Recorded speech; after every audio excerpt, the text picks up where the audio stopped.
ሚስት ፍለጋ ባል ፍለጋ በሚል አንድ ሳልጠቅስ ማላልፈው የሚጸልዩ አሉ። ተገቢ ነው፣ መንፈሳዊ ግዴታ ነው።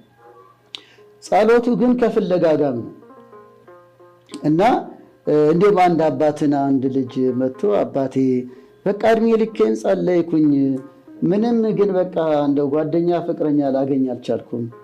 እንዴት ነው አጸላለይ? ከሰኞ እስከ እሑድ እጸልያለሁ፣ ጠዋት እጸልያለሁ፣ ቀን ጸልያለሁ፣ ማታ ጸልያለሁ፣ ሌሊት ጸልያለሁ። በጣም ጥሩ ነው፣ አደነቁት። ተገቢው ነው፣ ያስቀና እንዲህ አይነቱ ህይወት። በቃ ይሄው ነው ውሎ ሁሉ ጸሎቱ የት ነው? ከዛ እሳቸው ምን አሉት? እሺ በጣም ጥሩ ነው፣ ቢያንስ አሁን ግን ከሰኞ እስከ ቅዳሜ ማታ ጸልይ፣ ምሳሌ ነው። እሑድ ግን ፍለጋ ወጣ አሉት ይባላል። አጸልይ አይደለም ያሉት እንዴ? ጸሎት ቤት ትምጣ እንዴ? ሰው ብቻ ሐሳቡ ግልጽ ነው። ጸሎቱ ተገቢ ነው፣ ግን የት ያገኛት? ዞር ዞር አይልም እንዴ? አንዳንዴ አይፈላልግም እንዴ? ይሄ ማለት የግድ መርካቶ ሄድ ፒያሳ ሄድ አይደለም። ማህበራዊ ኑሮ እኮ ያስፈልጋል። የተለያዩ መሻቱን ወይ ደግሞ መውደዱን መፈለጉን የሚገልጥባቸው ሁኔታዎች እኮ ያስፈልጋል። ሰርግ ሄድ፣ ጉባኤ ሄድ፣ ጉዞ ሄድ፣ ስራ ቦታ ሄዶ ተንቀሳቅሶ ወይም በተለያየ ገጠመኞች ውስጥ ሰው ለማግኘት የሚያመች ሁኔታ ውስጥ አይደለም። ታዲያ ከየት ትምጣ? ስለዚህ በኑሮ ዑደት ውስጥም ነው እና አንዳንዶችም እንጸልያለን ተጋል ይላሉ። ግን ራሱ የመፈለጊያ መንገድ ይሄ ነው ባንልም፣ ግን እኮ በእንቅስቃሴ መሃል በኑሮ ዑደት መሃል እንጂ ለምሳሌ አሁን ብዙ ጊዜ ባህር ማዶ የሚኖሩ ልጆቻችን በቃ 15 ዓመት ሙሉ በቃ ቀን ስራ ነው፣ ማታ ስራ ነው፣ ትዳር የለም ይላሉ።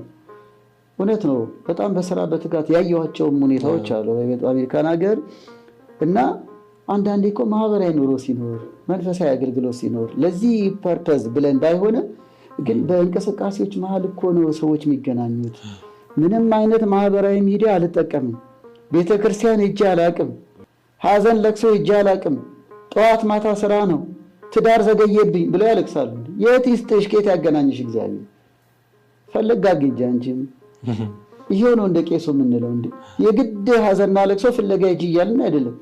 24 ሰዓት ስራ ተገቢ ነው፣ ግን ሰርቶ ለማን ነው? ለትዳር ደስታ፣ ለልጅ ለማውረስ ከሆነ ማህበራዊ ኑሮም እኮ አስፈላጊ ነው። የቤተክርስቲያን አገልግሎትም እኮ ግዴታ እኮ ነው። አንዳንድ የሀገር ቤት በጣም ብሎ እኮ መንቀሳቀስም እኮ አስፈላጊ ነው። እንዴ ዲያስፖራዎች ያስቡበት እንጂ እዛ ሆነው ዝም ብለህ በአውሮፕላን ትምጣ እንዴ?